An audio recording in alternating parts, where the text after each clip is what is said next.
Hello everyone,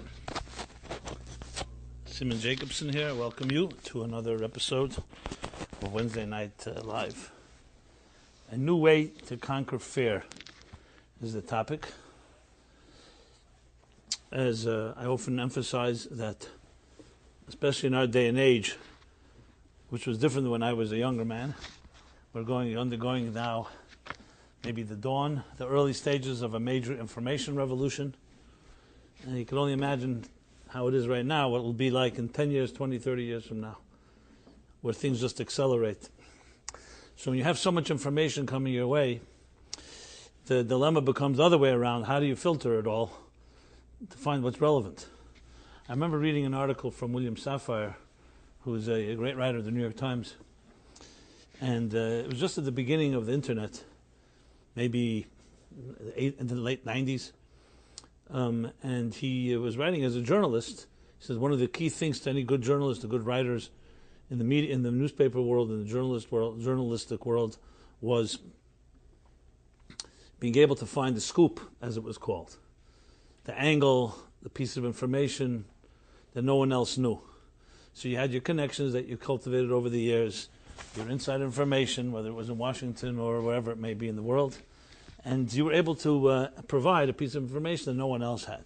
He said, but with the advent of the information revolution, we're now, and it was very clear that what was coming, that information will be available everywhere. And you can really almost find anything. Obviously, things that are really high level security, even that we know has been breached. But beyond that, everything can be discovered. He says it's going to be everything's being turned on its head. Everyone can access information. So what will be the role of a good writer, a good journalist? He said exact opposite. He called it the information traffic police. They'll be able to identify what information is important and what is not. So then it was the other way around. Information was the most valuable possible thing. And today it's actually someone who can tell you what's not relevant as far as information goes is the most valuable thing. Because you can basically make a search for something and get thousands of results. And in there they made like a needle in a haystack, try to find what is the most important, relevant information for you. And essentially that's Google's successful business plan, was uncannily or with planning or however you want to define it, are able to create for millions or billions of people 90, 80% or 90% results that we're looking for. If Google's success rate was 10%, 20%, trust me, they wouldn't be on top of anything. Is because they're able to adapt and the algorithms to be able to intuitively understand what people are searching for. That people, not, it's one thing if you know your 10 friends, you can figure out what they're interested in. But to get millions and billions of people to find results requires a wise and brilliant, algorithms and brilliant formulas to figure out what matters, what doesn't matter. So in a sense, our challenge today is like the exact opposite of was. It's not where to find that rare piece of information, it's how to get through the clutter of so much mail coming your way and to find out what is important and what isn't important. And that alone can take a lifetime just to clean your inbox. So in that sense, the reason I'm mentioning it is because I find myself facing the similar challenge where, there are many, many Torah classes out there. There's a lot of information. But the most important thing that is important in our day and age is, we'll use the word relevance. What is relevant information? You can sometimes travel down many roads, read many books, speak to many consultants and mentors and advisors. And the question is, if someone could give you the shortcut to find the right one, that would save a lot of time and aggravation. Because many of us do this through trial and error. We make our mistakes, and sometimes mistakes that are not so easy to reverse. So to be able to find that which is relevant to you in your life journey, where you are, that speaks to your issues, whether it's personal issues, psychological, emotional, is the greatest challenge, especially for anyone teaching Torah. Because Judaism, as religion in general, of course, has become, maybe rightfully so, quite polluted by and hijacked by false teachers, to be blunt.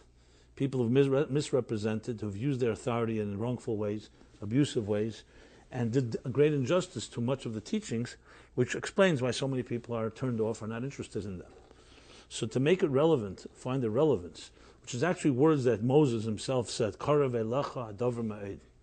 At the end of the book of Deuteronomy, in one of his last statements before he passed away, the last 37 days of his life, is basically the fifth book of the Torah, which is Moses reviewing everything that took place. And one statement he makes is Karev Elecha, that this thing here, meaning this path, this journey, you may think at times that it's distant, that it's across the wide sea, you have to go into heaven. He says no. It's Karev Elecha, it's relevant to you. And Moses wasn't just speaking to his generation, he was speaking to all generations. That this path, what some people call the Bible, some people call the Torah, is a relevant, indispensable blueprint for your life. The question is, how do you present that? So you can go to many classes, and classes some talk about, then expound on the different commentaries on a biblical chapter. You have those that focus on Jewish history, those that focus on Talmud and halachic development and processes. I mean, there's many very good classes. What I've always focused here from the beginning of when we began this class, which wasn't really actually a formal class. I still don't like to look at it as a formal class. None of us like the word class.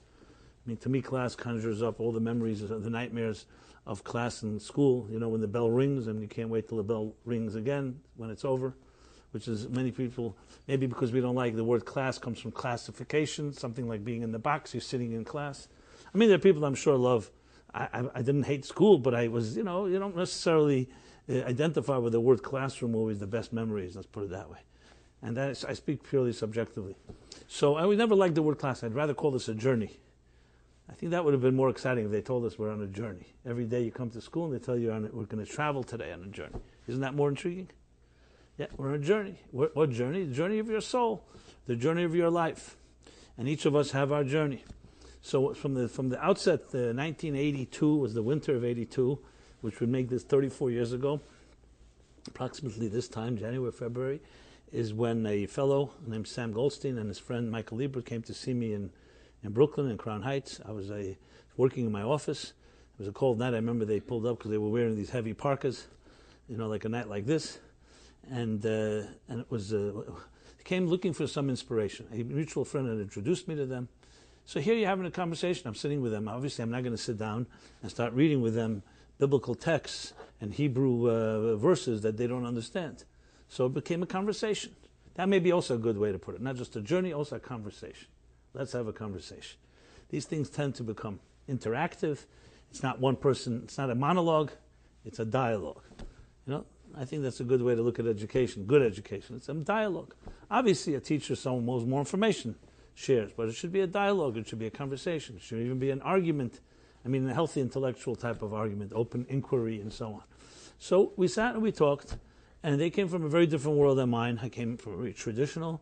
I grew up in a Hasidic Chabad school, a heavy, intense dose of education, Jewish education, 7 in the morning till 9 o'clock at night. The real thing. And when I say the real thing, I mean intense. We didn't get out of school at 3 o'clock. And they came from a very secular background. They were, one of them was a promoter, other was a businessman. But we hit it off because we were looking for truth, and it was a journey. And the next week they came back, and the next week they came back, and they brought a friend, and one brought another friend, another friend, another friend. For some reason, people initially were all from the music entertainment industry. That was the world they traveled in. And it became this weekly ritual, which no one had any plan. We had no idea where it was going, what was going to happen. It was completely spontaneous. And as a matter of fact, I didn't even know most of the names of the people because there was nothing formal about it. It was just this conversation. But it was real. It was real on every possible level. And really, you're sitting here, you're part of that chain. It's an ongoing chain that never broke. Maybe 30,000, 40,000 people by now. And I don't know the exact numbers, but I would estimate that based on what I know today. I didn't begin to record the classes till around 1990. So that would have been 8 years later. But we did find recently some vintage old videotapes someone took, a VHS, what do they call them? Those, whatever they were called. We converted them. And the journey continues. So each one of us is a link in a journey, in our life journey. And the challenge is that from then till this day, I always think in terms of relevance. You're all busy people. You all have your lives. You're going to spend an hour together or whatever the amount of time. This should be something valuable and worthy. I remember once someone, a young, talented young man who saw me as somewhat of a mentor, once called me from Chicago, and he was giving a public speech, and I guided him a little, and they called me time to time. I help some people learn public speaking or writing, communication, something I do. So he called me and he suddenly had cold feet. He was going to speak about something scientific topic, science, and I forgot what the title was. And he got cold feet. He says, he looks in the audience, and the audience has PhDs and doctors and professors, among others. And he's a little intimidated. He's in his young 20s or mid-20s. And who is he? Doesn't have the credentials. He feels like he's not fitting to be speaking before all these people. He wanted me to help him, coach him through this stage fright. Now, I said to him, something, let me ask you, why are you speaking to them? What credentials do you have to speak to these doctorates and people with such academic and scholarly credentials? So I said, you have to answer that question. And more importantly, you have to think to yourself, you're going to spend an hour in your talk. Is this the most important thing that you and everybody in that room can be doing in the next hour? If you don't think it's the most important, you don't deserve to be given that time. People have lives, and they make choices. If they're there, everyone leaving should feel this was an important hour. Maybe not the most important hour of my life, but even that you should shoot for the top. That people should feel that this hour, not only did you respect yourself, but you respected them and their intelligence and their time by offering them something that is valuable, invaluable, and indispensable. So I said, the only right you have to speak is because you're carrying a message, a Torah message, or ideas that you studied. It's not because you're a great person, because you have something that you can share, humbly share. If you go with that attitude, that approach, it's not about whether you have more credentials there. Yes, they may be able to speak about some things you can't speak about. But that's not the point. They're coming to listen, and you have to, number one, respect them and their dignity and their time. And number two, realize it's not about you. It's about the message you have to carry. And he went on, and he was very good. And I always say this to people who are in any type of communications. And I'm not talking here about salespeople who are to make a sale, or they want to, whatever it is that they do to manipulate someone into a sale. But true communication, which is all about integrity, and all about people sensing that you are a humble messenger, or a humble channel, if you wish, of information. And this can be whether it's speaking, or it's in writing, or any other form of interaction, is ultimately the respect for the people you're speaking to, for their hearts and souls, for their time, and that what you have to say is valuable. Now, you can't tell them it's valuable. They're going to have to make that choice. If they don't come back, then you know that you weren't successful, or whatever it is. But that's what you have to, that you from your end as the speaker or the communicator have to know that. Now, this is not as my own little, I came up with my own formula. I actually took this from the greatest communicators in history. This first one, the greatest one, was Moses himself. Who communicated better than Moses? Moses is the ultimate conveyor of the Torah, the first of all the communications. And what is the key to Moses' communication? We read about it 2 weeks ago, was when he tells God, I don't want to do this job. Find someone else. And then he even invokes his own handicap. He says, I am not a man of words. I am a person who has a stutter, or what's ras fasayim, kvad peh, kvad loshen. 3 different ways the Torah describes how Moses had a speech impediment. There's a story behind that, but that's not relevant right now. And he says, why are you sending me? You need someone who's going to communicate in a polished way, in a smooth way with Pharaoh to convince him to free the Jews. That's not going to be an easy job. So find a great communicator. Moses. So the communication is the topic. And God says to Moses the classic words. Think about these words. Tremendous. He says to Moses, Mi sam pel adam. Who then gave a man a mouth to speak, if not I? You think I'm looking for an orator, someone that has polished words? I want someone who's going to be my mouthpiece. I want someone who doesn't want the job. I want a humble servant who will communicate what I want to communicate, not what they want to say. And you're the person. So the more Moses resisted, the more God knew this is the right one. He wanted someone who doesn't want the job. People who want the job too much are not necessarily fitting for the job. Because art of communication, and I've written a few very strong, long articles on this topic, and I think they're very relevant articles. And the art of communication is that you are not bestowing the benevolence of your intelligence on people. You're a channel of higher truths. Again, I'm not talking about necessarily other types of communication. I'm talking about real communication. The communication of teachers to students, of parents to children, of one person who loves another person. Anything that's connected to love, truth, integrity, God, soul, you are only a channel. The truth does not belong to anyone. Everyone has it within them. A good communicator helps awaken it inside of you. What we call resonance, it resonates. Just like music. The greatest musicians on earth in history didn't create music. Music is a sound that precedes us all. They knew how to formulate it in a way that touches us, touches themselves. So you become a channel, essentially. And that's the real key to everything. Of course, we live in a world full of egos and power, and people always, what's in it for me think. Yeah, the truth is, all those attitudes, although that attitude happens to be all the forces that really close communication. Who's interested in hearing somebody who has an agenda, who wants to sell something, or wants, to make themselves big on your, great on your back? We want something that is humble communication. So in that sense, that's an attempt that I've tried to do. I hope everybody who really communicates tries to do that. And again, the proof is in the pudding. As the Rabbeinu Tam, one of the great middle-aged sages, says, words that come from the heart enter the heart, implying that words that come out of the mouth or the brain go into one ear and now the other, as we are very well aware of. What does that mean? Because it comes from the heart. There's something about heartful words that a heart responds to a heart. To use the words of Mishlei, King Solomon in the book of Proverbs, Kamayim aponim laponim, as the reflection of a face is in water, Kain leva adam la adam, so too one heart is reflected in another. And ultimately, if you have not reached somebody, it's probably not been completely from your heart. Now, obviously you can say, I spoke from my heart, but the other person seems locked or trapped or blocked. That's possible, but that means maybe you have to dig deeper, maybe you have to find other words. Obviously you can't control what other people will do, but words that don't come from the heart, you can rest assured, are not going to last and remain with anyone else. And anything that you remember the rest of your life, any type of idea, thought, inspiration, insight that stays with you, guaranteed it was words from the heart. It wasn't just a nice mathematical formula. Obviously, we can retain a lot of information, but I'm talking about the things that really touch you, that remain with you as, like a life-changing thought, a life-changing experience. So with that said, that's been the challenge, relevance. The relevance of finding relevance that speaks to us. And this comes, as I said, down to the respect that we have for each other, and for the time that we're sitting here together to feel what can we say to each other that is going to be relevant, that you can go away saying, this is an hour well spent. And I take this personally, very, very personally and very seriously, because I do really, I always felt from the day one when I began giving these classes, I said 34 years ago, I always felt, people sitting, why are they sitting here listening to me? Maybe I should be listening to them. And it's not because I don't have an ego and I don't think I have anything valuable to say, but I really do believe that communication is not about something valuable to say.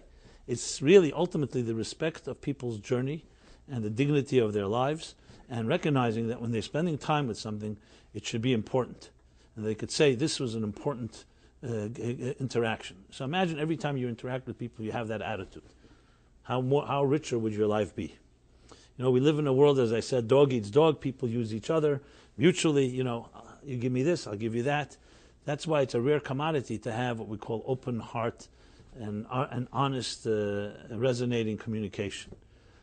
Just like it's refreshing to hear music, the same thing is when people really communicate. It should be that refreshing, where we're like singing with each other instead of just talking to each other. They say the difference between a lecture, a party, and a farbringen. A farbringen is a Hasidic term for a gathering, a coming together, a type of communion.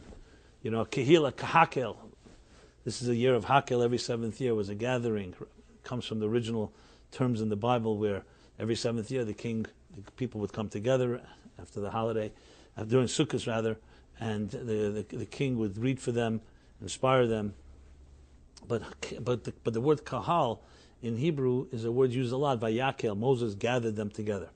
And we're told that one of the things Moses designated was lahakil kehilas, that the Jews should gather together. The reason we have classes, and we have minions, and we come together, it's something very exclusively Jewish, and it's of course spread to the other part of the world as well, is because Moses, that's what he decreed, an edict. Lahakil kehilas b'chol Shabbos, every Shabbos you should get together. Even though it sounds like a simple piece of advice, but at the time, it was completely never heard of before. Because the power of the synergy, using modern lingo, the synergy of a group, which is a healthy group, which is not in any way encumbering or in any way compromising the individuality of any one member, creates a synergy that lifts everybody together. In essence, some people say this is the secret to the whole 12-step program power. the power of a community, people, like-minded people, not necessarily official or formal grassroots. It has some power when people are able to do things together.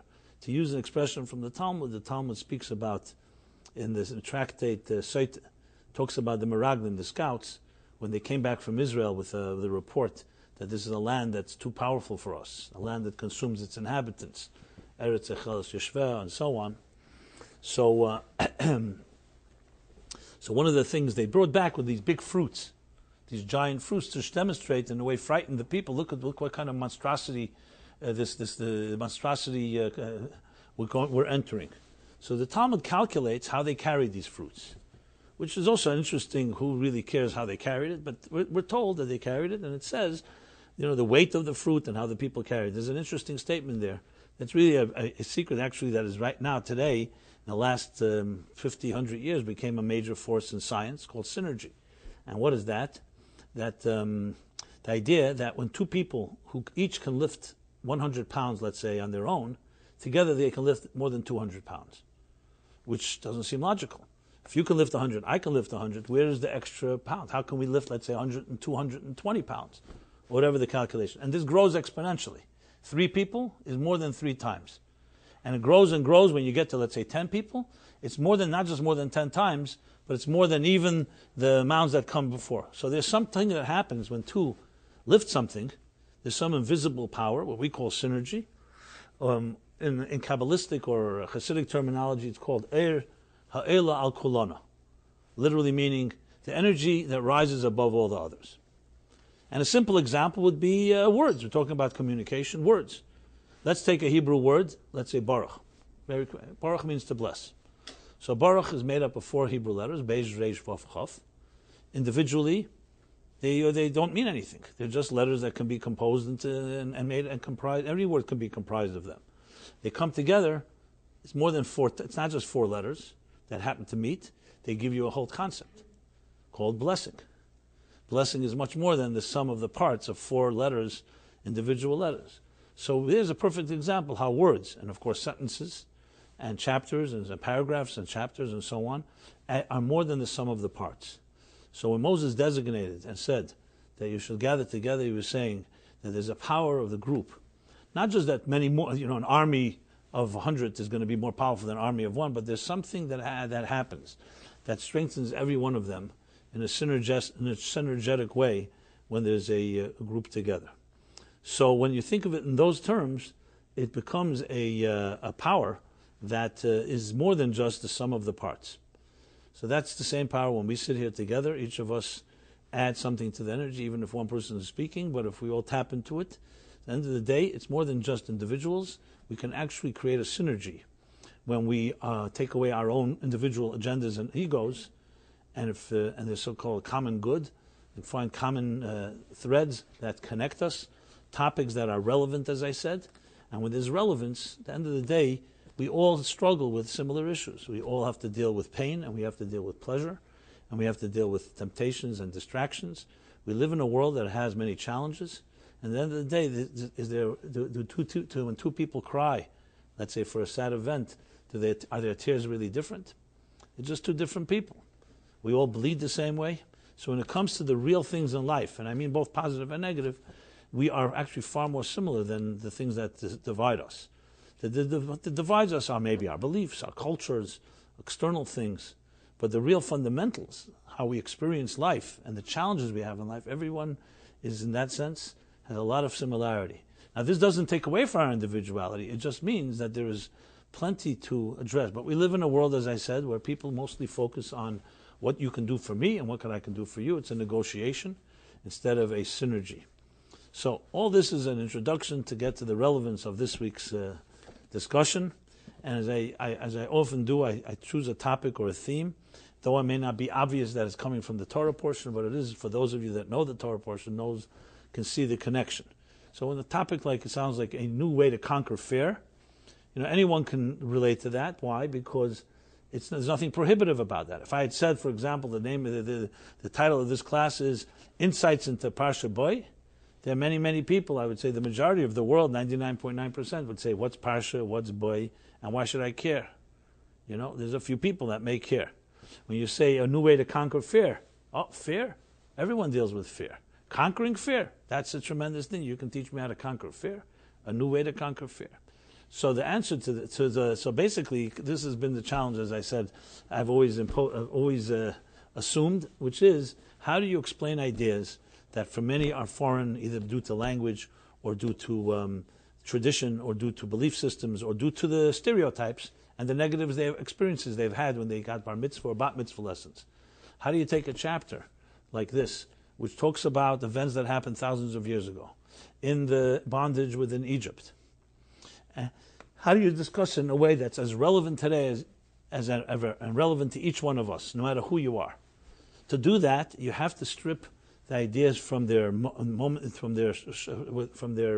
ostensible packaging, which is the time and place, and understand it as universal and archetypes and universal messages that are relevant all the time, universally so, which is based on the principle that the word Torah does not mean Bible, it means Hirah, it means directive.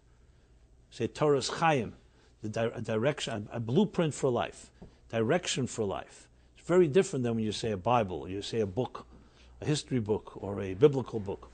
It's a blueprint, and as a blueprint, then every detail in the Torah offers us an approach to an issue in our lives.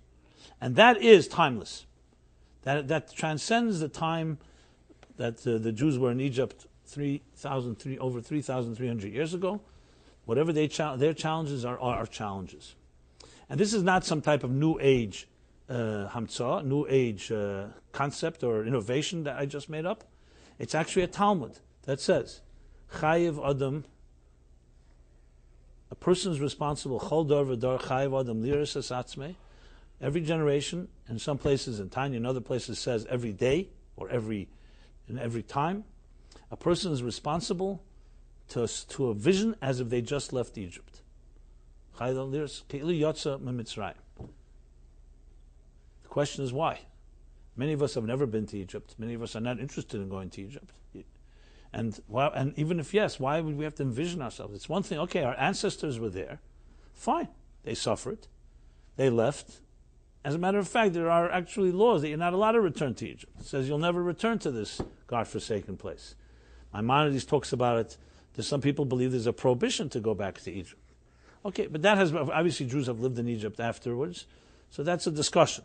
But what's the point? What's the point of emphasizing we have to, it's one thing you want to remember the events, you want to commemorate them, Passover, Seder, we have to recreate them, not only recreate them, but envision as if we were there. And this is common. Anyone who studies Torah knows the statements. It's a very famous statement. And the only answer I found that is adequate, that really explains it, because it could have said many other ways. Listen, it doesn't say, for example, a person has to envision every day as they're standing at Mount Sinai. Actually, that would make much more sense. Mount Sinai was a positive experience. Why should we envision as if we're in a difficult bondage and we're being freed? We're not there anymore. So we have 6 things to remember every day. But only by Egypt does it say envision as if you're just leaving that country, that place. So the answer is because Mitzrayim means much more than a land called Egypt. Mitzrayim comes from the word Meitzar, which means boundary, or to more specifically constraints, limitations. Every form of Meitzar, like Mina Meitzar Karasi Ko, which means from my constraints I cry out. Anything that inhibits us, that limits us, that in some way confines us, traps us, imposes itself upon us, is essentially the Mitzrayim of our lives. And the Jews went to Egypt, was not just a one-time event. Yes, there was a country called Egypt, and there was actual slavery and bondage, and they were freed in Exodus. But the most important thing that, as I said many times, and I say it again, the Torah, as the Rameh and other Shalah and others write, people think that it talks about things below, down here, and alludes to things up there. They say, no, it's Medaberes bel yenim u'meramezes betachtenim. The Torah really is talking about things up there. Up there meaning spiritual ideas. Because long before the world was created, it says Alpayim Shana, or the bottom line is preceding the existence of the world, was the blueprint for the existence of the world, which is the Torah. So there was the word Mitzrayim in the Torah long before we actually entered this country, or even the creation of a land called Egypt. So what is it referring to? It's referring to a spiritual archetype called Mitzrayim, referring to every timeless, universal concept of Mitzrayim. Then, at some point in history, it also manifests an actual physical country called Mitzrayim in Hebrew.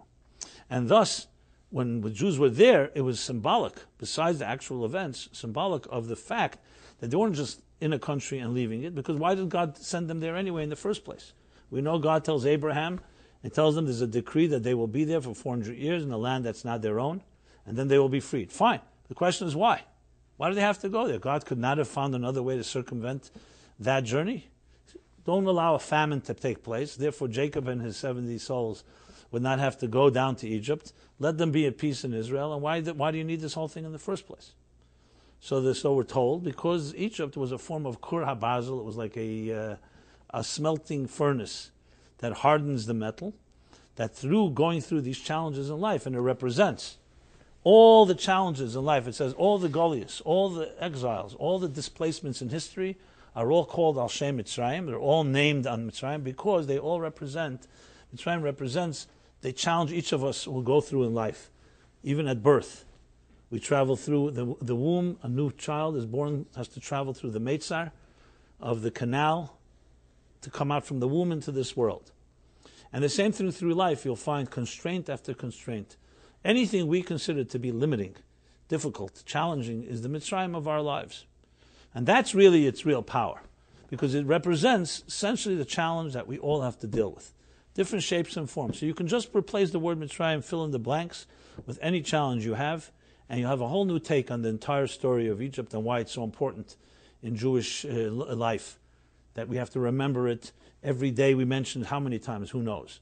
How many mitzvahs are connected to Zech Litzis Mitzrayim? Why do we keep having to remember something that happened thousands of years ago?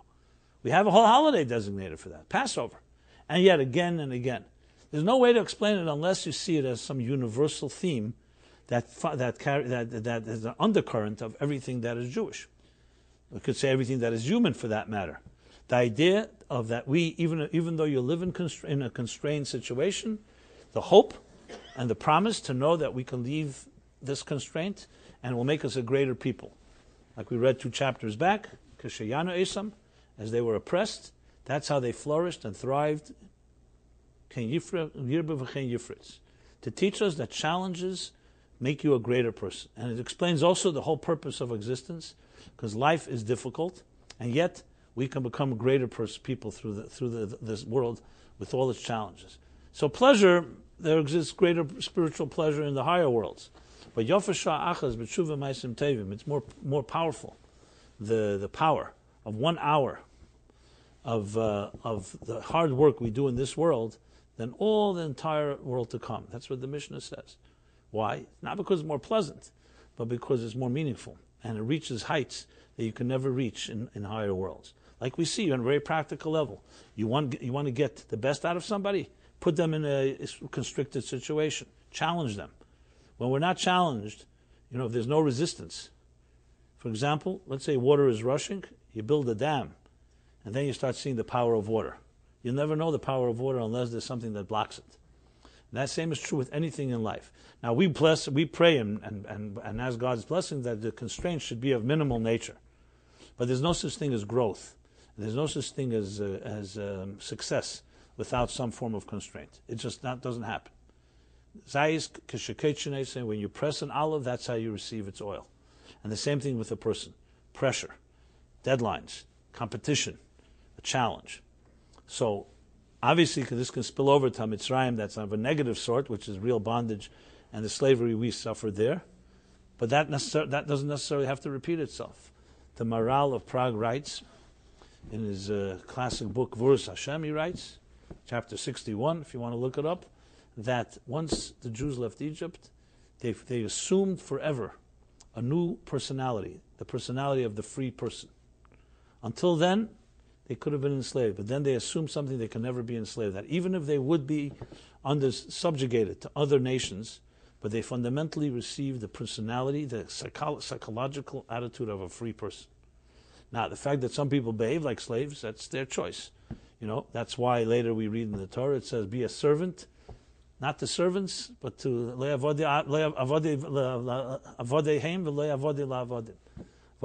you are my servants, not servants to my servants, which is why Mordechai would not bow. to Haman, and which is why someone who, for example, needs to, for whatever reason, needs to repay their debts or wants to make some money and wants to sell themselves into slavery, they're reminded, and they don't want to leave that, they're reminded with a very strong reminder that the ear that heard that sign that you're free people and you're choosing not to be free, you'll always remember that's not considered an exact blessing. So we're given the ability to be really free people, and of course freedom doesn't just mean that you're not subjugated to another person. Freedom is all in the heart, the soul. You could have two people enslaved and one person feels free and one person does not. You can have people who have no bonds and no chains and they're enslaved. And you could have people who may be under the control technically over someone else, but you can't enslave their spirit. So now to take this theme further, as the chapters continue, so we're in the middle of the story of constraints. So we read the first chapter of Shemos, the first chapter of Exodus. We're now in the third chapter. The first chapter talks about how the beginning of this whole journey. So the relevance of that I've talked about in many previous classes over the years, how you can take out tremendous lessons of how to deal with constraints in our own lives from the first chapter of Exodus. The second chapter, it intensifies. And now in the third chapter, which is an interesting chapter because it's really split into two. The first half is still the throes of the abyss. And it gets darker before it gets brighter. And then in the middle of the chapter, finally, the clouds part, and God finally, begins the story of the Exodus. Which is interesting, the same chapter concludes the exile and the Exodus begins, not a separate chapter. Maybe we'll talk about that with the time allows. But the chapter begins with what? With the final 3 of the 10 plagues that we all famously repeat and recite when we say the Haggadah on Passover night.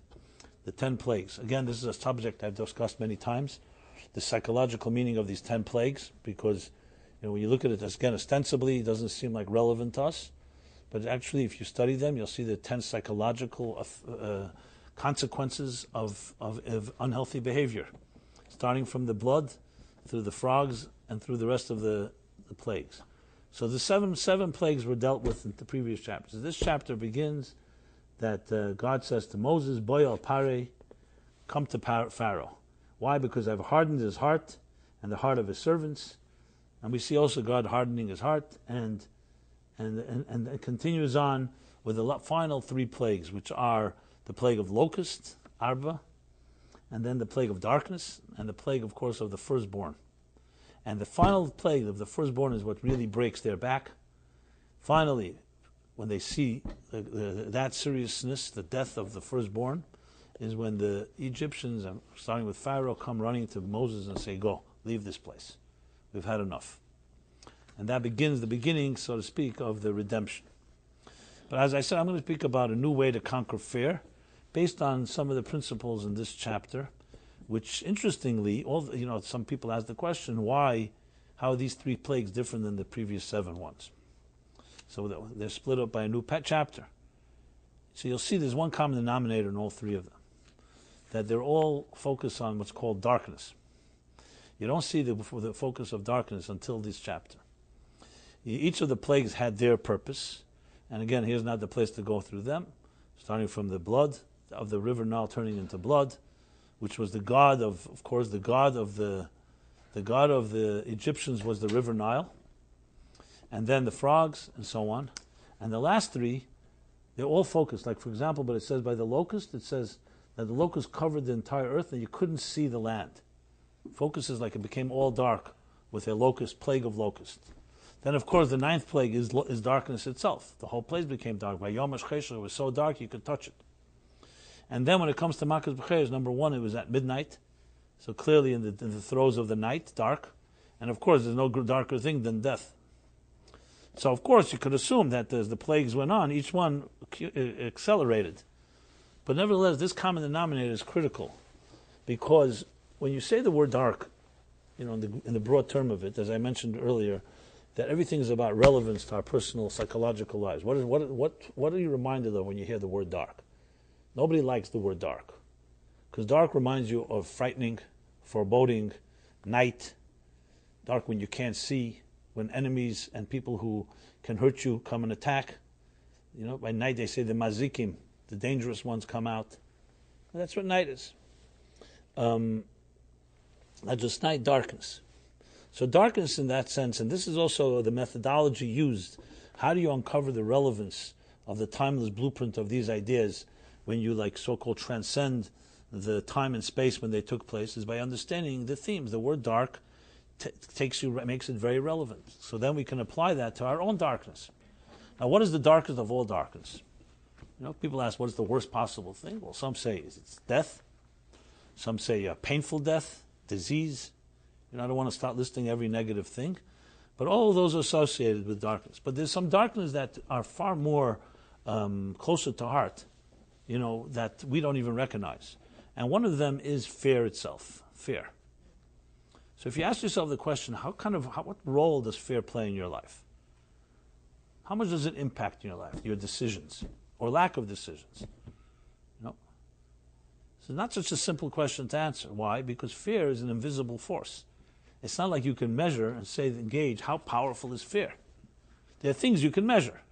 But fear is, by nature, is invisible. It's imperceptible. So how could you define an imperceptible force? Which, of course, tells you why it's so powerful, because you can't fight something that you can't see. If you see an enemy, here's the enemy, okay, you assess it, and you figure out, how am I going to deal with it? Doesn't mean it's going to be easy, but at least you can see it. The worst possible enemy is the invisible enemy, because they're in front of you and they're in back of you.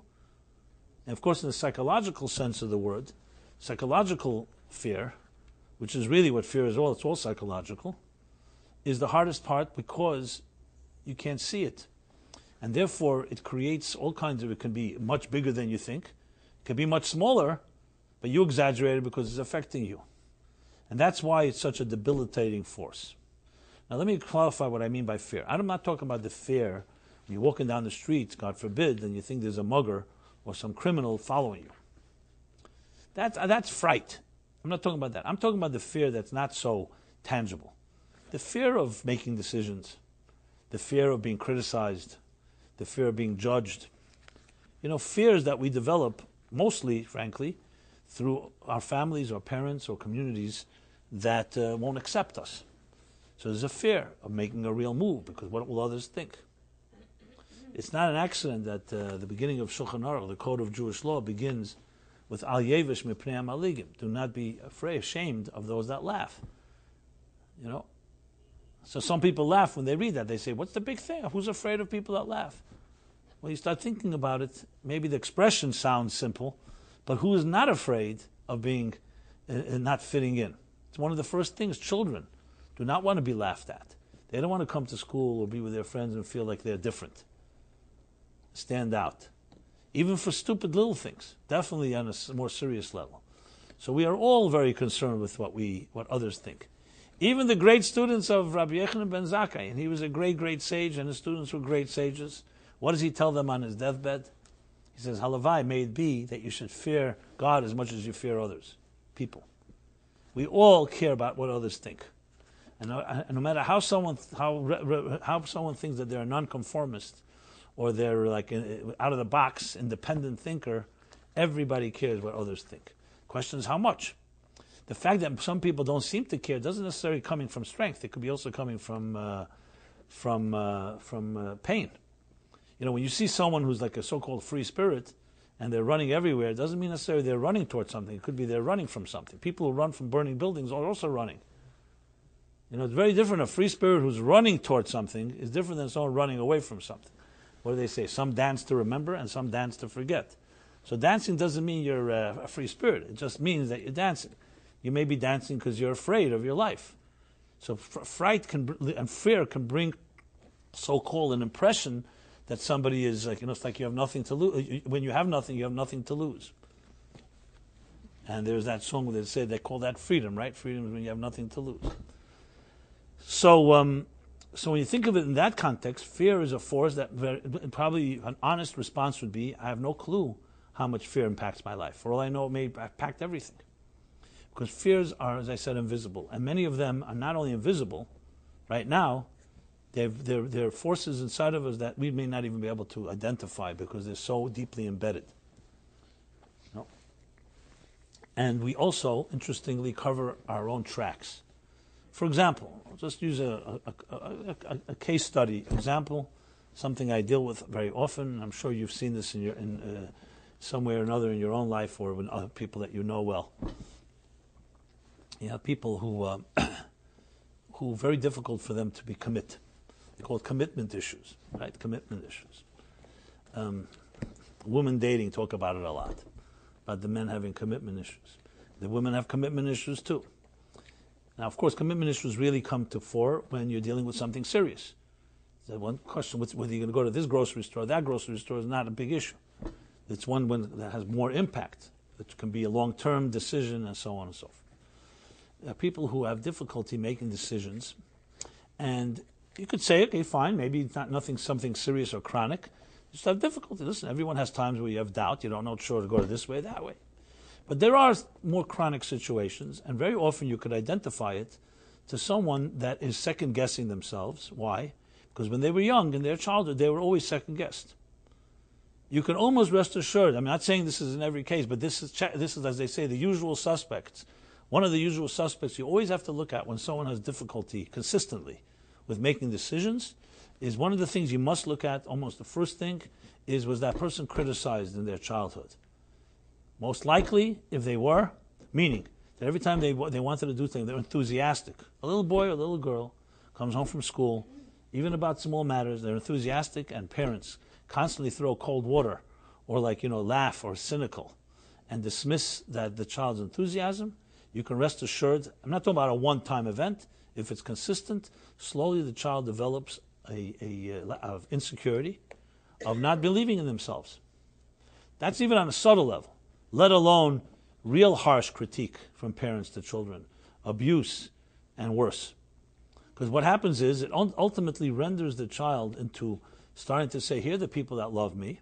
Not that the child has a sophisticated way of understanding it, but here's the parents that love me, and they don't believe in me, essentially.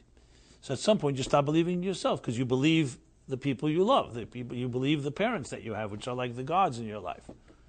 And slowly what develops is a person who is not sure of themselves, not at their own fault. In a way, this is fear. It's fear. Fear of a decision. Fear of making a mistake. Fear that I can't trust myself. How many people have you heard, I can't trust myself? Now, in more serious dysfunctional families, it's a very common thing.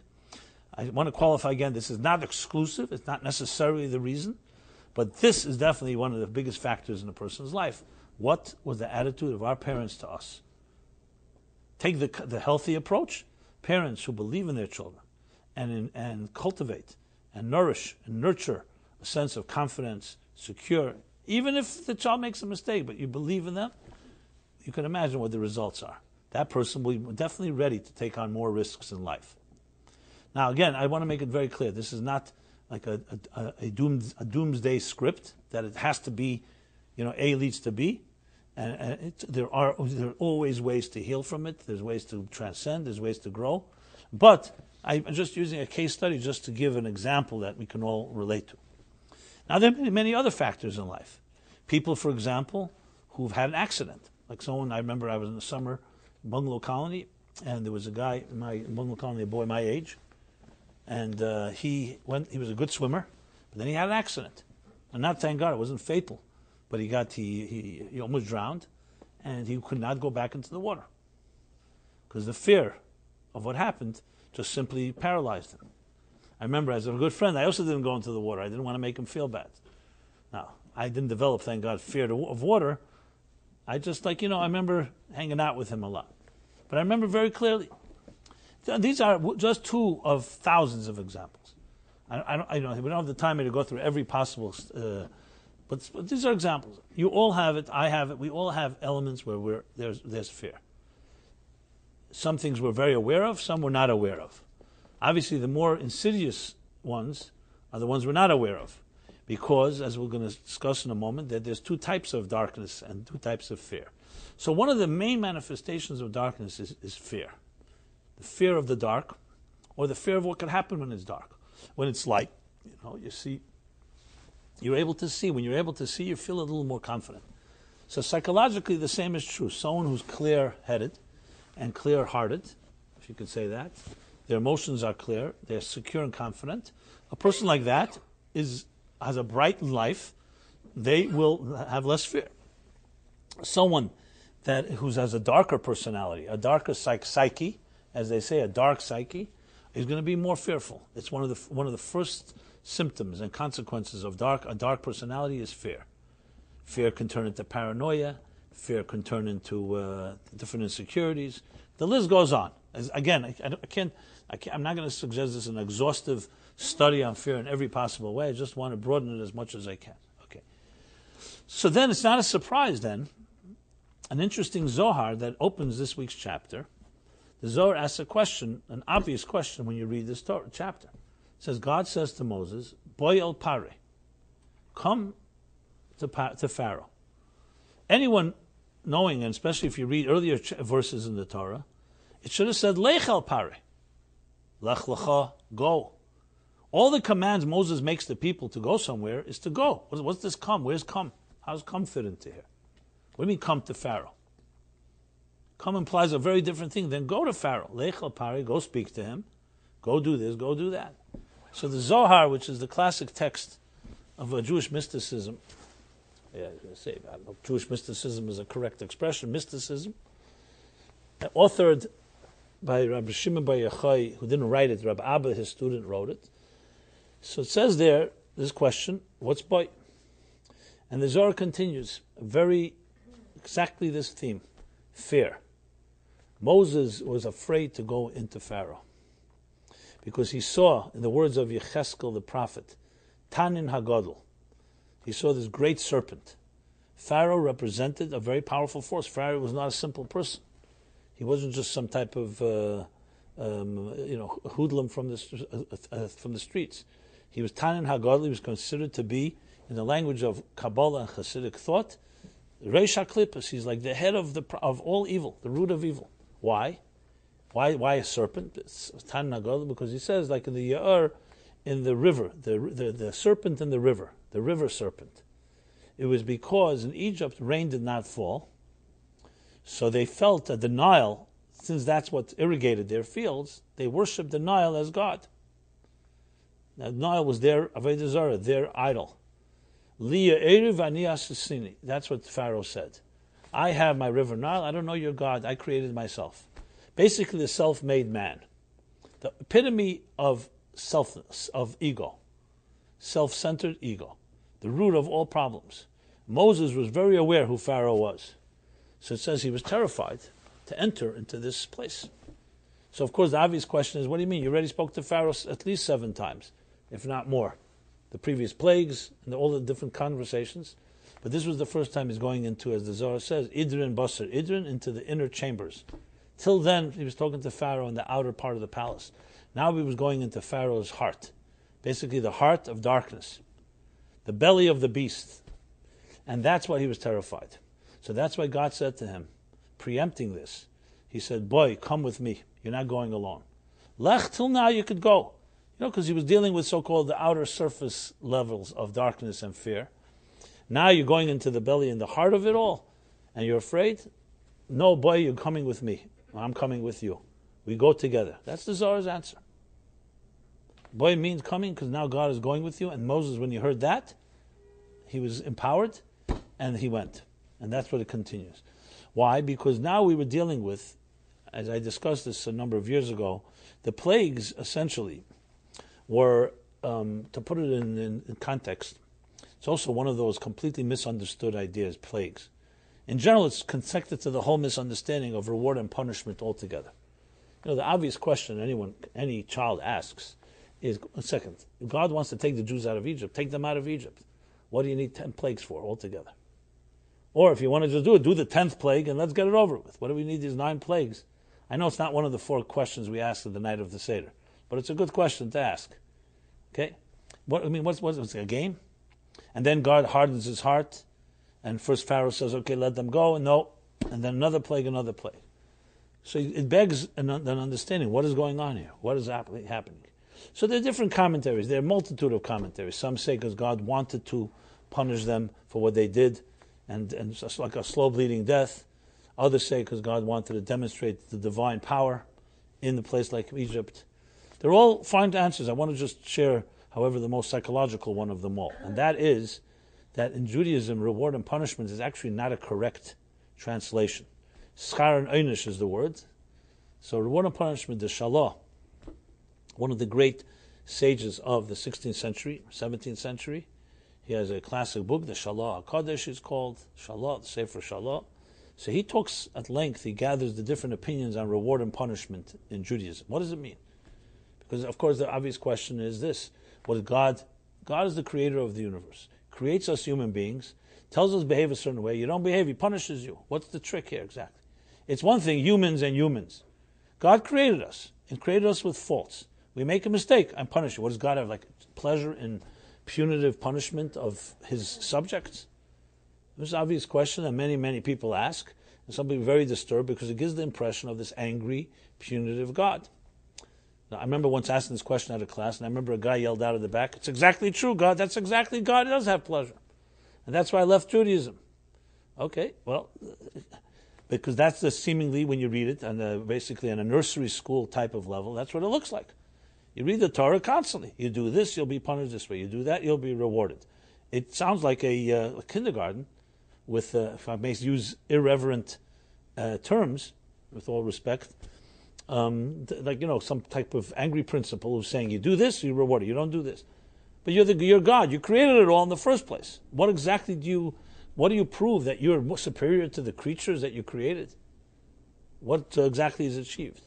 So the Shalah, briefly, brings different opinions, but the one I want to address is that schar neinish, reward and punishment, is cause and effect.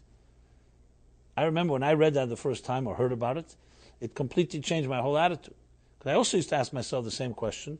Sometimes I articulated in class and got the appropriate punishment, and sometimes I didn't articulate. Then you get smarter. You just don't say, you don't articulate all your skepticism or cynicism or whatever the word is. Reading the Shalah and looking it up and studying it, I realized something. I said, something they never told us, this much more sophisticated approach to this. When you put your hand in fire, God forbid, and the fire and your hand gets burned, would anyone call that a punishment? Never. It's cause and effect. It's the ways of nature. The way the world is created, that when you put your hand in fire, fire burns. So don't put your hand in fire, because there are consequences. When you hurt somebody, you may think there's no consequences, because you can get away with it. It's not true. Every act, as they say, every action has a reaction. Every cause has an effect. And it's very much more powerful than saying, okay, you know what, God blessed me, let's say, with certain gifts. God blessed me with money. So the only right thing to do is to share it with others. Fine, that's a nice way of understanding charity. Sharing what you were blessed with. Beautiful. It's much deeper than that. Tzedakah, first of all, doesn't just mean charity. Tzedakah means kindness. Tzedakah is tzedek. It's also justice. Why? Because when you help another person, you are feeding inside of yourself the midah called the emotion, the faculty in your heart called chesed. That's why it says, Yesir Masha Balabayis Esim Ma'ani, more than what the giver is giving to the pauper returns to the giver. Why? The answer is because we all have, just like you have to exercise different parts of your body, and you need certain vitamins and certain minerals and certain exercises and certain different items to nourish different parts of your body, your soul also has components. One of them is called chesed. You have in your spiritual makeup 10 faculties, 3 intellectual ones, 7 emotional ones. One of them is called chesed. And when you give charity, you're exercising that part of your heart, not physical heart, spiritual in a sense, psychological part of your psyche, that is chesed. So you are becoming enriched by giving. And when you don't give, it's like you are depriving the chesed of your personality from being benevolent. So it's a whole different take then. It's not just our obligations to each other, is that this is the healthiest way to be a human being, is to be giving, because it's not just helping others and creating a balance for those that have less, which is also very beautiful, but also it's helping yourself, because there's a balance in this world. That's why there's a halacha, for example, that says that everybody is responsible to give charity, even a pauper. Why? A pauper has no money. They'll make money if they'll give charity, because everyone has something to give. Who is the wise person? Halem and Mikol Adam, the one who learns from everybody. which teaches us two things, that everyone has something to teach and everyone has something to learn. So in that context, talking now about reward and punishment, God is not saying you do this tit for tat and I'll do that. It's cause and effect. I've created a system of cause and effect. When you behave in a healthy way, you will have a healthy life. When you behave in an unhealthy way, you will have an unhealthy life. I'm just letting you know. It's not some type of punitive God. It's the way existence is. There are consequences to behavior. Healthy behavior has healthy results. Unhealthy behavior has unhealthy results. And that's essentially the whole essence of it. The 10 plagues was not some God suddenly decided, he's going to go and show some tricks and show how you could turn blood and water into blood, and a bunch of frogs jumping all over the place, which is, of all the plagues, the funniest one, if you want to put it if you made a comedy out of it. But for the Egyptians, it was a little more serious than that. It means there's cause and effect. And for the 10 different psychological illnesses that the Egyptians suffered from and imposed on the Jews, for each one of them there was an effect called a plague that responded to it. So just like when we have anything that we suffer from is a direct result of our own behavior, that's what happened. They brought it upon themselves. So then we need an explanation how those plagues work, which is, like I said, out of the scope of this conversation. But if you want to have more details, I could send an email to our office and I could tell you, I wrote up a whole thing about the 10 plagues and gave some classes about it. How each plague is essentially in our own lives as well, a type of effect from the cause of different types of dysfunctional behavior. But going back now to this, so now when we're talking here, the plagues, Moses goes in to Pharaoh. After this, so the plagues are also cumulative, meaning they get worse as it goes along, like anything in life. When you don't learn the lesson from a small wake-up call, you need a bigger wake-up call. And that's what the plagues were, wake-up calls. And as it progressed, finally comes to the last three, and all, as I said before, connected to darkness. Because darkness is the worst plague of them all. I don't just mean the plague of darkness, but the darkness covered, the sevens covered by the arba, by the locust, and then the darkness of the darkness. Why? Because in the words of the Baal Shem Tov, Hanechi aster es ponai, I have covered my face that day. V'yemahu. In that obscure Hahu day, Hahu is always something mysterious, something unknown. It's also a sign of darkness. Hu. When you say Hu. Say V'yem hazeh is marabed's boy, you see it, you could say here, today. Here's the day. When you say V'yemahu, it means in this unknown day, this dark day, I've covered myself. But the question is, what's the double haster? Hester means to cover. Why double? So he says because there's two types of darkness. One darkness that you know it's dark, like right now it's dark outside. By contrast to the day, tomorrow morning, this is called darkness. But what happens if the darkness conceals the fact that it's dark? And you convince yourself it's not dark. Someone says it's not dark, it's light. They decide that which is real darkness, they decide is what is not healthy, you decide is healthy. Why? Because either you got used to it, or because you're in denial, or just to justify your situation. So the Baal Shem Tov says that darkness is far, far worse. Why? Because there's no healing. Yediyas hamachla chetzi refuah. The awareness of a problem is have the cure. If you don't even think there's a problem, not only won't you go for a cure, you think everything is great. And you'll definitely continue doing it. And that's what you find in darkness. You'll find two levels, two dimensions. A darkness where you know it's dark, so you know there's fear, you know there's a blind spot, you know there's a problem. And then there's a problem, you don't even know there's a problem. You don't even know that you don't know. Let's put it that way. And you cannot, and that means literally, that means you don't know, so you have no clue. Imagine being clueless. Not a very pleasant thought. So you have in this week's chapter, so when it comes to the plague of darkness, the interesting expression I referred to earlier, Vayomash cheshach. It was so dark they could touch it. The question is asked, what does that mean exactly? You could say it's figurative. Sometimes you feel it's so dark, like you're saying, it's like so dark, I feel I can touch it. But here apparently it means that they actually could touch darkness. So there's a question, there's a chikira, they put it, there's a discussion, an argument even, in Jewish thinkers whether cheshach, darkness, is heder ha'er, is the absence of light, or is it an actual entity, a metzius? Because you could argue darkness is simply the absence of light. And the proof for that would be, because you see, when you bring a little light into a room, into a dark room, there's no battle. Light automatically dispels darkness. Fire and water are two entities that cancel each other out. Enough fire could evaporate a large body of water. Enough water can extinguish a great fire. With light and darkness, you don't have equal adversary. There's no war. Yes, if it's a large body, a large dark room, obviously a little flame won't illuminate the whole room, but the area where the flame comes, the flame is always naturally dominant. In the words of King Solomon in Kehelis, V'ri'isi ani, I've seen, Yisur ne'er min ha'cheshach. I've seen the advantage, the superiority of light over darkness. So based on that statement, you could argue that darkness is only the absence of light. But then you have verses like this, Vayom HaShchit, they could touch darkness. That's not just the absence of light. So there are two opinions. But ultimately, if you think about it on a deeper level, it's actually two dimensions of darkness. And also two dimensions of fear. And everything darkness implies. There's one where you're aware of it. Then it's only an absence of light. Then bring the light in, and you could dispel it. It's still work to be done, which we'll discuss in a moment. The second one, that it's actual substance, that one is far more complicated because that gives you the impression that there's no darkness. You can convince yourself that this is light. It conceals the fact that it's dark.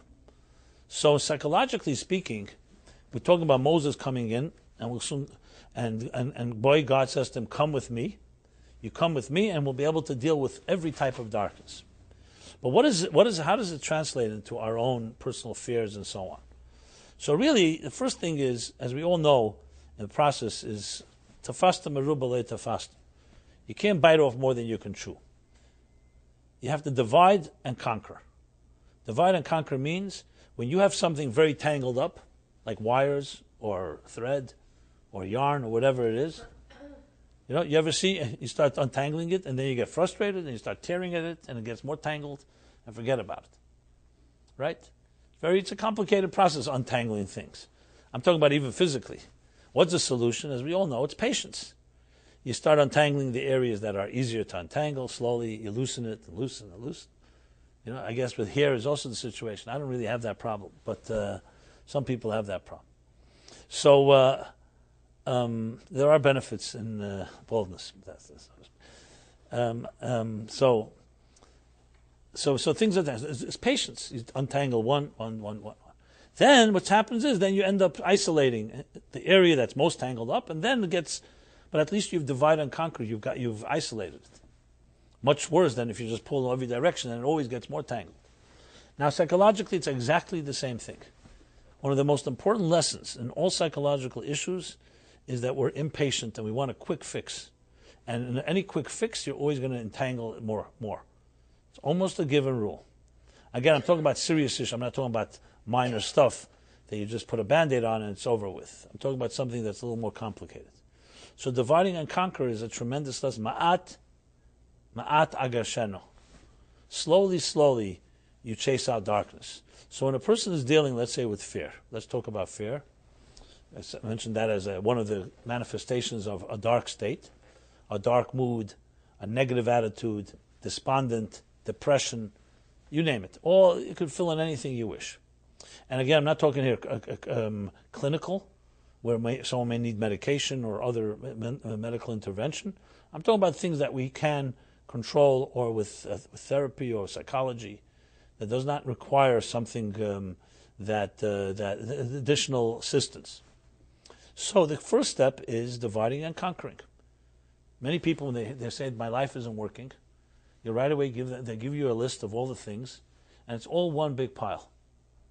And you can never fight on many fronts. There's no such thing. You have to fight one front at a time, one step at a time. What happens is, in our personal lives, when things are not working, in our mind, it becomes like nothing is working, which is not correct. It's never the case. You think nothing is working, but that's not correct. What's happening is that the things that are not working are overwhelming you, and it's weakening even the things that do work. Like, for example, God forbid someone's in the hospital with an illness. One of the worst problems is demoralization. Not just the illness. Once you get demoralized, then the power of your immune system, your willpower, gets weakened. So even though your strength suddenly, you lose your strength. Once you lose that strength, then you don't even have the strength to fight. So it's just as critical to have intervention in dealing with actual disease or illness is also to have psychological reinforcement. That's why you'll see in a hospital, where you see, God forbid, somebody lying in a hospital with no visitors, no guests, no gifts, nothing to look forward to, guaranteed that their condition will worsen. Another person may have the same condition, but their friends, their guests, their people coming, it has an impact. Every doctor will tell you that it has an impact. Is it a direct medical impact? Maybe yes. Maybe it gets some of your juices going. Maybe it's the adrenaline, the willpower, chemicals. It's not just a placebo effect. It actually has an impact. Because when a person's in a better mood, there's different type of chemicals run through you, and you have more willpower, just like adrenaline. When you're excited about something, it has an impact on your life. So the first step is to not allow the darker elements to now completely control the rest of you. Because if you do that, then the parts of you that are healthy will now be consumed by the parts that are unhealthy. So divide and conquer is a critical element here. Understanding what's tangled and what's not tangled. Now, it's very hard to determine that yourself because you're the one that's blinded by it all. So we're talking first, the first level of darkness, obviously. The first level, which is that you're aware. You're aware there's a problem, or you're aware there's a series of problems. You know it's dark, and you got to figure out. So the first step is you have to distinguish there's things that are dark, and not everything is dark. You know? When you see somebody that's physically healthy, even though their life may be suffering in many ways, at least you're physically healthy. You can't say you don't have health. But you don't feel healthy. You don't feel strong. So the key is the dividing. Just like in any battle, how a battle's waged. You don't try to fight on 10 fronts. You try to fight on one front, win there, and then go to the next front. And to do this, as always, you have to have some objective advice, some objective, a fresh set of eyes, because you can't always see it. So this is step number one. Now, when it comes to, let's say, the deeper dark, what about the second level of darkness? You don't even know it's dark. You know, you may know that life isn't working out, but you don't identify your problems. Like you're saying, I'm doing everything right. I don't know why it's not working. I hear this quite often. I mean, often enough to say that people say, I've been dating for 10 years now, 15 years, and I cannot meet the guy. So I feel there's a curse on me because I've done everything possible. And they come to me, they want me to get rid of the curse. I don't know why they think I have that power, which I don't, frankly. But so I said, you know what? I'll help you get rid of the curse, but it's a different curse than you think it is. It's the curse that you think that you have a curse. It's the curse that you think that you have a curse. It makes you vulnerable. That's not a good attitude. So why don't we look at what you've tried? Okay. I'm sure the person is honest and they do feel they've tried to find the right guy. But one thing they cannot never have tried. How do you know you're not your own worst enemy? And maybe you're doing everything wrong in the dating process. And no one's ever told you. And maybe you're not even open to hearing that. Because you think you're doing everything right. That doesn't mean you are. Now, I'll be very honest, I'm more diplomatic than that. Here I'm not speaking to anyone individually, so I could just say it. Like Tzemach Tzedek, one of the Rebbes, the Chabad, the third Rebbe, was once speaking in public, and he spoke about a certain type of personality, and a guy came over to the Rebbe afterwards and said, Rebbe, why did you insult me in public? What's your name? He says, whatever you describe is exactly me. So the Rebbe said, I'm like a hat maker. I make hats of different sizes, then I hang them up on the hooks, and a kapushmacher is called in Yiddish. I make hats of different sizes, then I hang them up, and people come in, they fit them on their heads, and if it fits, then it's their hat. And habe ich Tage gemeint. That's what he said. That's who I meant when I made the hat. So in other words, you have to fit it to your head, which is always a good way when you're not, you're talking to someone individually, you have to be sensitive. I guess you have to always be sensitive. Let me correct myself. But it's a little easier when you're not talking about anyone specific, so here everybody can say I'm talking about somebody else. Like the other story with another Rebbe where a guy came to him and said, Rebbe, I have a friend who really did a terrible thing, but he's ashamed to come to you. So he sent me to find out what he can do about it. So the Rebbe looked at him and said, why did he have to expose himself to you? He could have come to me and told me he has a friend You get the idea. So the point is like this, that we all have blind spots. And it's not one of us is smarter than another. We're all blind when it comes to ourselves. Avat tachasa chol davar, it says. Adam karavetz lasme. Love covers over everything. How often do you have that you criticize someone else for something that you yourself perhaps are more guilty of than they are? It's easy always to see it on another. That's how it is. We don't tolerate it on others. Kol negoyim adam reya. All blemishes a person sees except their own. That's how it is. We don't see it. Like I mentioned last week, you ever hear your voice on a recording? You like your voice. Record your voice on an audio tape or whatever, digital. Do you like what you hear? Most people do not like their voices. I include myself. But you could say, 1 second, but other people hear me. You don't hear, because when you speak, you don't even hear your own voice, let alone how much can you really see of yourself. This is not, by the way, made a statement to make us belittle or in any way. It's being honest. This is the opening to discovering how to deal with the second level of darkness. You have to have the humble recognition that there are things you simply don't know. Unless you're ready to acknowledge that there are things you simply don't know, you can convince yourself the rest of your life that you know something that you have no clue about. Once you have that opening and saying, you know something, it could very well be there's a darkness in my life that I think is light. That there's something really unhealthy in me that I think is healthy. And this is not a critique. This could be because your parents did it and you think they did it was also healthy. I know people who have fits of rage and they think rage and anger is a healthy way to express themselves. And we ask them, where do you get that it's healthy? They say, because my father did it. So you say, how do you know your father was right? And sometimes you start wondering, yeah, it's a good question. Maybe he wasn't right. But because a little child assumes everything their father does is right. So it gets embedded that this is a legitimate way of resolving problems, is being angry, rage, throwing things. I won't even mention more than that. Now again, but you're an adult now. Now you have to be responsible for your behavior. Why don't you find out whether this is healthy?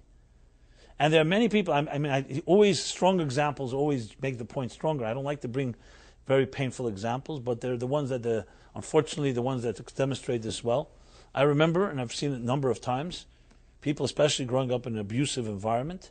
I remember I was sitting at a table once with someone, and I remember I lifted my hand to take a bottle of water. I don't remember what it was exactly, and the person sitting across, right then to the side of me, she flinched like this, like as if I was. So I said, what happened? She said, I thought you were going to hit me. And it was like, it wasn't even a consideration, let alone, I didn't do anything to demonstrate it. First I thought something was the matter with her. That was the first time it happened. I remember it was years ago. And then I realized, very simple, that's what happened around her life when she was a child. When hands were lifted, they were not lifted to take bottles of water, they were lifted to hit. So she assumes it, that when the phone rings, someone's coming to complain and criticize. So that's what her mother did. Every time her mother talked to her was critique. So she thinks you're about to open your mouth, it has to be critique. So I explained to you, there's some people that every time they see someone speak, they think they're going to give you a gift. Because that's what happened in their lives. Every time someone spoke to them, it was love and kindness. So, but so even though logically we can understand it, but it takes years to reprogram yourself because that's the knee-jerk reaction. I mean, what happens if someone knocks you on your hand once, twice, but if it's enough times, you begin to pull back. That's what happens. That's human nature. So there's nothing wrong with having such blind spots. It's just, you have to be aware of it, and it could be the thing that can save your life if you just acknowledge. Now, of course, for this you need even more trusting person, someone that goes with you and travels with you, which is why God says to Moses, you don't go alone. Even the great Moses, and Moshe Rabbeinu was the healthiest of the healthiest. He's a man of God, a divine person, humble, all the qualities. Yet even he recognized that there's darkness that you have to be very wary of. And he was not ready to go. In going into the inner chambers of darkness, to be cocky and say, you know what, I can do anything, that's what made Moses great. He knew what he could do, and this was not ready. He was not ready to go there. Not because of fear and weakness, out of a real, legitimate concern. If not, God wouldn't have told him, come. God would have said, go, I gave you strength. Go with my strength. God acknowledged that it's true. There are things that you need help from outside of yourself. Ein chavush mater satzmei. A person in fetters that's imprisoned cannot free themselves. You're tied up in rope. You can't free yourself. You're in a pit. You can't climb out on your own. You need someone else to throw you a rope. Psychologically, this is even more so. When you're blinded by something, you need a friend that can help, that you can lean on, that can support, that can... At the end of the day, it's going to help you help yourself, but you need that clarity, that objectivity, that independent strength. That's how it is. An example for a very, again, physical example of this idea is you see drowning victims, God forbid. When someone's drowning, they get desperate. When they get desperate, they pull everything down with them. Even someone coming to save them, a lifeguard, what will happen if the person is not trained? They will pull that person down and both will drown, God forbid. How's that possible? The person's coming to save you because you're not rational at the moment. You're so blind, you don't even know what saving is. You think the thing that's saving you is actually hurting you. That just shows you what happens when we get into a state of psychological darkness that you don't even know that it's dark. You think darkness is light, and light is darkness. The thing that's coming to save you, you think is drowning you. The thing that's drowning you, you think is saving you. That's just an example, but imagine the same thing emotionally and psychologically. And then, of course, throw into the pot pride and shame. You know, we don't want to show we're weak or vulnerable. How many mistakes we make with doing that. So I'm not suggesting that you can just go to anyone, because you need a trusting person. You need someone that will not hurt you, someone that will not criticize, will not be judgmental. That is obvious. But you need to know, yes, sometimes we have to say to God, I need you to come with me because I can't do it alone. There's absolutely nothing to be ashamed of saying that. Moses could say it, we could say it. You have to know in each case. Some cases you try yourself. You know, Jacob, when he finally meets Esau, what does he do? Wisely. He doesn't do one thing. He does everything. He prays. He needs God. Number two, he prepares an appeasing bribe to buy Esau off, and then he prepares for war. So in that case, 2 out of 3 work, thank God. So the approach is you cover all your bases. The mayor of Mishlan, famous story, that he once traveled to a city and he was looking. It was Friday. He was looking for a mikveh, the ritual bathhouse to immerse himself before Shabbos, as the custom is. And it was middle of the winter in one of the Russian cities. And when they told him no one goes to the mikveh, there's a mikveh, but no one can go to the mikveh in the winter because the icy slopes. It's very difficult to get there. It's freezing, etc. But he was not going to forego, so he decided to make his way. They told him where it is. Some of the younger so-called skeptics, they wanted to see how this older chassid is going to make it. And they followed him. And yes, indeed, he was able to manage through the slopes. They could not make it. They stood from afar. When he got back, they asked him, how did you walk through those slopes? Those slopes were icy, slippery slopes. Nobody can walk on them. So he said the famous line, when you're tied above, you don't fall below. Which has, of course, many meanings. How that worked with the slippery slopes, I'm not sure. But the point was that when you have that type of connection, there's a rope that you're holding on to from above, you don't slip below. There's no person on earth that can make it through all the slippery slopes of life alone. There's no way. Because life is difficult. But with the right friends and the right mentors and the right rebbes and the right support, you can make it through anything. There's a similar story with one of the rebbes. I think it was the Blozhiner. I'm not sure which rebbe. During the Holocaust, he was in one of the camps and he had some of his chassidim, his followers, his disciples. And this particular camp, the commandant was a particularly cruel, sadistic. They were all cruel and sadistic, but everyone had their thing. And he had this game. I think I've told the story a number of times here. He had this game that he played, quote unquote game. He had the Jews dig these wide trenches, and then those that could jump over the trench live, and those that can't are shot on the spot. One of the chassidim says to the Rebbe as they were digging the trenches, Rebbe, enough is enough of this humiliation, of this dehumanization. Let's just allow ourselves to get shot and killed and have peace. We'll go to the next world. And the Rebbe said to him, no, as long as God keeps us alive, you have to do whatever is possible to stay alive. Fine. The game as I said, quote unquote, begins, and the mayhem and havoc, no one knows who lived, who died, who was shot.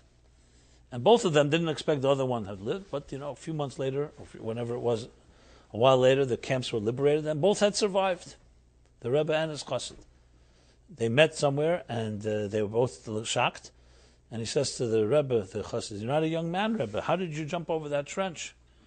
So he said, "I closed my eyes, and I held on to the coattails, the kapot of the coattails of my father, my holy grandfather, and holy great-grandfather.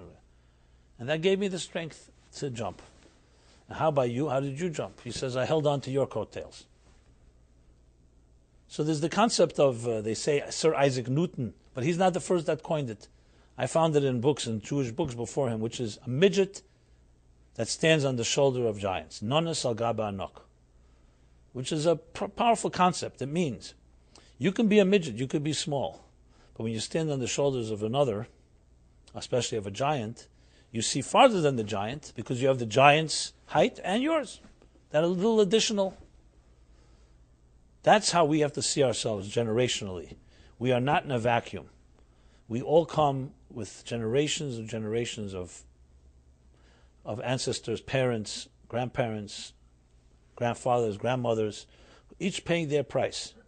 And in Judaism we believe, like he says in Tanya, Yichud Zeh Nitzchi, there's no such thing as an act, a mitzvah done, that dies.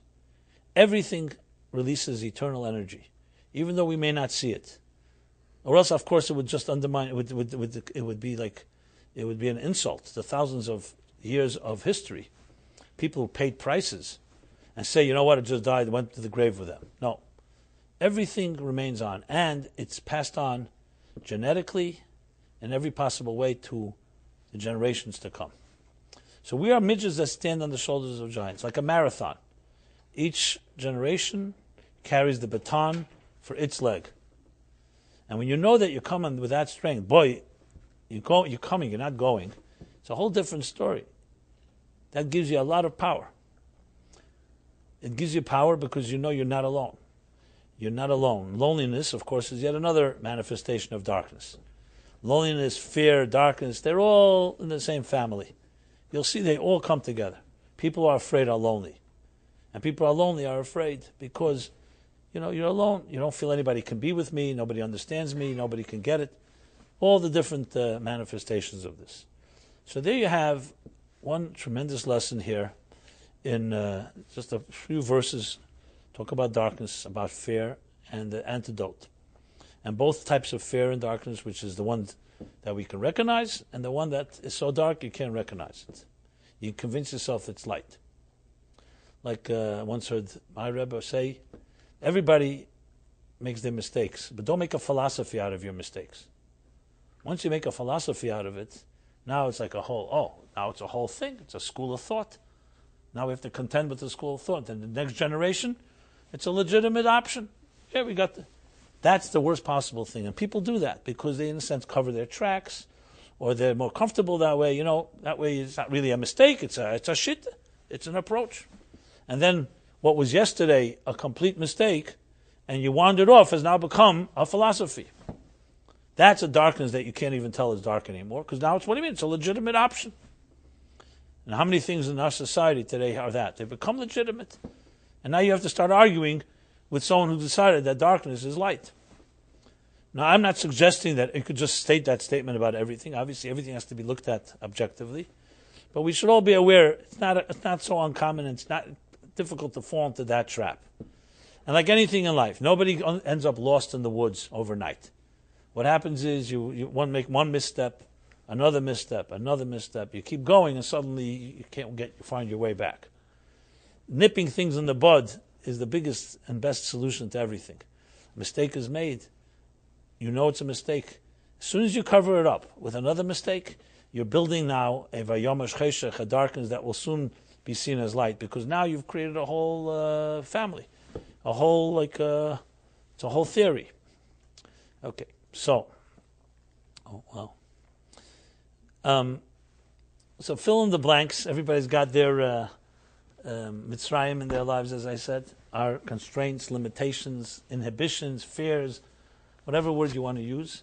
We have our Pharaoh, but we also have the Moses within us, and we have God traveling with us. You may not always feel it, but if you allow it to access it with some humility, it can give tremendous amount of strength, because you're never traveling on your own. And with that power, you have the ability to overcome any challenge.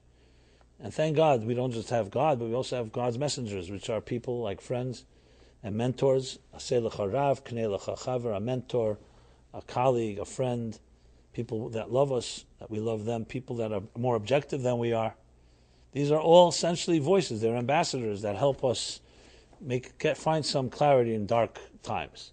It's like in a dark road, you ask for some directions to be able to maneuver. So God should bless us all, that we should have the minimal amount of darkness. We have enough. If you talk about generations, our parents and grandparents suffer enough that we can now not allow the light, the brightness, and the blessings of our time, which is freedom, not turn that into darkness as well, which it can easily do. As I discussed last week, that freedom can be sometimes the worst type of slavery. So with that said, let's, we conclude on a happy note. Everyone should be blessed with only light and clarity, and the blessing that I give you today, two paths, the path of life and the path of darkness. And choose the path of life, the path of light. And we continue this journey every Wednesday, next Wednesday again, as well as different programs we do online, so you can check it out at meaningfulife.com. And if you want some more information or either classes or writings on the topics I addressed tonight, which include the 10 plagues or other things, just as I said, email us. My office will be happy to send it to you. Everyone have a very illuminating week. Thank you.